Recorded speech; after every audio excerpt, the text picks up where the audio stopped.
Scabies यानी खारिश की बीमारी में जल्द सुर्ख हो जाती है, खास तौर पर रात सोने से पहले थाइज यानी रानों पर बहुत खारिश होती है। एलोपैथी में इसकी जो अच्छी मेडिसिन है वो परमेथ्रिन क्रीम है। परमेथ्रिन क्रीम रात नहाने के बाद गर्दन से नीचे नीचे जिस्म की सारी जिल्द पर तेल की तरह मालिश की जाती है और कम से कम 12 घंटे के बाद नहा लिया जाता है। इसका दोबारा इस्तेमाल अगर जरूरत हो तो 1 हफ्ते के बाद करना चाहिए। अगर इस क्रीम के लगाने से स्केबीज यानी खारिश ठीक ना हो तो बड़े मरीजों के लिए आइवरमेक्टिन की 3 गोलियां इकट्ठी खाने के लिए तजवीज की जाती हैं एलोपैथी में, और जरूरत पड़ने पर 1 या 2 हफ्ते के बाद ये 3 गोलियां दोबारा ली जा सकती हैं, जिनसे मुकम्मल तौर पर खारिश से आराम हो जाता है।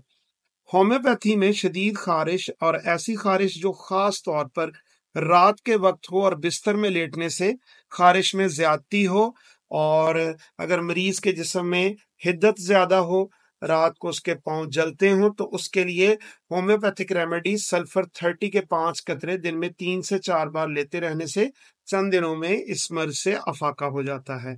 और हर्बल मेडिसिन में रोगन नीम यानी नीम का तेल मुतासरा जिल्द पर लगाने से खारिश ठीक हो जाती है।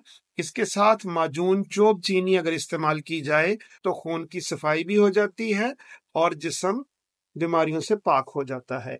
स्केबीज और तमाम जिल्दी बीमारियों के होम्योपैथिक इलाज के लिए आप मुझसे इस व्हाट्सएप नंबर पर राब्ता कर सकते हैं।